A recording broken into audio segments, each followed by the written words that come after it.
Hey everyone, welcome back to my channel. Today in this video, I will discuss with you what is corporate agent. कि corporate agent होता क्या है, उसकी क्या क्या working है, उसके लिए क्वालिफिकेशन क्या रिक्वायरमेंट है और उसके लिए लाइसेंस वगैरह कैसे बनता है। उससे पहले वीडियो स्टार्ट करें, आप और वीडियोस के लिए जो है डिस्क्रिप्शन बॉक्स चेक कर सकते हैं, उनके लिंक उसमें आपको मिल जाएंगे।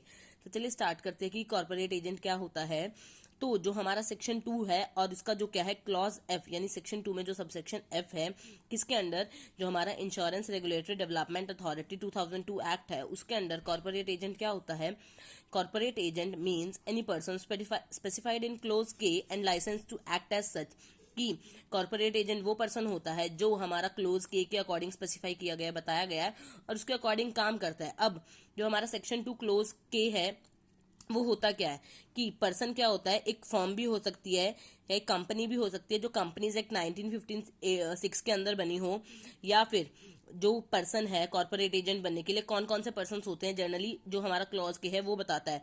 तो कौन हो सकता है, कोई नॉर्मल पर्सन भी हो सकता है, फर्म या कंपनी भी हो सकती है जो कंपनीज एक्ट के अंदर बनी हुई हो, कोई बैंकिंग कंपनी भी हो सकती है जो क्लोज 4A के अंडर बनी हुई हो, बैंक हो सकते हैं जिसका सबसेक्शन आई हो, जो बैंकिंग एक्ट 1949 के अंडर बना हुआ हो, रीजनल रूरल बैंक हो सकते हैं, कोऑपरेटिव सोसाइटीज हो सकती हैं और लोकल अथॉरिटीज हो सकती है, पंचायत हो सकती है, नॉन गवर्नमेंट ऑर्गेनाइजेशंस हो सकती है, फाइनेंशियल ऑर्गेनाइजेशंस हो सकती हैं, कोऑपरेटिव सोसाइटीज हो सकती है, नॉन बैंकिंग फाइनेंशियल कंपनीज हो सकती हैं, या और भी सारे अदर इंस्टीट्यूशंस हो सकते हैं जिसके लिए क्या है अलग अलग सेक्शंस मेंशन है।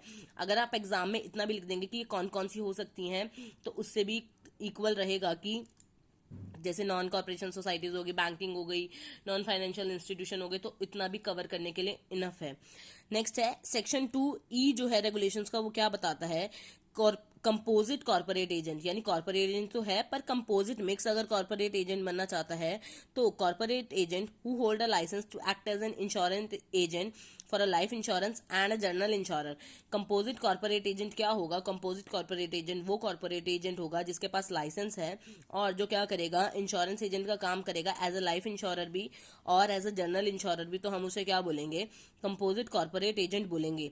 अब जो इसका इशू और रिन्यूअल होगा, अगर मान लीजिए कोई पर्सन ऑलरेडी कॉर्पोरेट एजेंट बना हुआ है तो उसे अगर अपना लाइसेंस रिन्यूअल कराना है तो उसकी क्या प्रोसेस है, या कोई नया पर्सन है उसे अगर अपना लाइसेंस इशू कराना है तो उसकी क्या प्रोसेस है। ये जो है ये हमारा सेक्शन 3 के अंडर है जो इंश्योरेंस रेगुलेटरी डेवलपमेंट अथॉरिटी के अंडर है।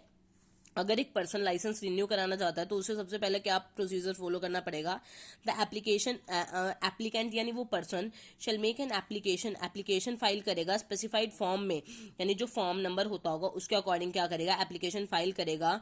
In case the applicant is desirous to make a composite agent, जो है कंपोजिट कॉर्पोरेट एजेंट, कि अगर कंपोजिट एजेंट बनना चाहता है तो उसने कॉर्पोरेट एजेंट बनना चाहता है तो उसने एक फॉर्म फिल कर दिया, पर अगर उसे कंपोजिट कॉर्पोरेट एजेंट बनना है तो उसे दो अलग अलग एप्लीकेशन, दो अलग अलग फॉर्म फिल करने पड़ेंगे। He will pay the fees to the authority as specified in regulation 7। वो अथॉरिटी को फी पे कर देगा जो रेगुलेशन 7 के अंडर मेंशन होगी। नेक्स्ट स्टेप इज, पहला स्टेप क्या था कि वो क्या करेगा, अगर कॉर्पोरेट एजेंट बनना चाहेगा तो उसे क्या करना पड़ेगा, नॉर्मल स्पेसिफाई फॉर्म पड़ेगा, पर अगर कंपोजिट कॉर्पोरेट एजेंट बनना चाहेगा तो उसे 2 फॉर्म फिल करने पड़ेंगे। नेक्स्ट उसे क्या करना पड़ेगा, रेगुलेशन नंबर 7 के अंडर क्या करनी पड़ेगी, फीस पे करनी पड़ेगी। देन अगर अब उसने फीस पे कर दी और वो अपनी पेमेंट कर चुका है तो अपनी एप्लीकेशन की रिसिप्ट के साथ, अपने फॉर्म की रिसिप्ट के साथ क्या करेगा, वो फी पेमेंट का क्या है एविडेंस क्या कर देगा, कनेक्ट कर देगा, यानी उसके साथ अटैच कर देगा। देन जो पर्सन है जो उसकी चेकिंग करेगा, इंश्योरेंस एग्जीक्यूटिव होगा, वो चेक करेगा। तो वो क्या क्या चेक करेगा कि पर्सन की जो क्वालिफिकेशन है वो ठीक है या नहीं, पर्सन ने जो है ट्रेनिंग ली है नहीं जितनी उसके लिए मैंडेटरी है, पर्सन ने एग्जाम क्लियर करा है नहीं, उसके पास इंश्योरेंस बिजनेस की नॉलेज है या नहीं, और वो जो पॉलिसी होल्डर्स है यानी जिन पर्सन का हम इंश्योरेंस करते हैं उनको सर्विस प्रोवाइड करने के लिए एलिजिबल है या नहीं। इसके बाद पर्सन का नया लाइसेंस या रिन्यूअल लाइसेंस 3 महीने के अंदर आ जाता है जब आपने अप्लाई किया है।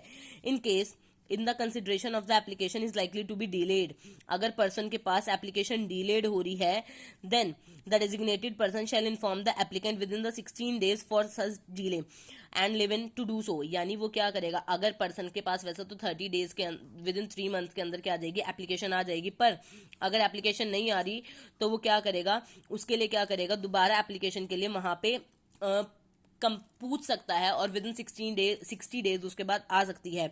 इफ द ग्रांट और रिन्यूअल ऑफ लाइसेंस जो है रिजेक्ट हो जाता है, then person shall inform the applicant.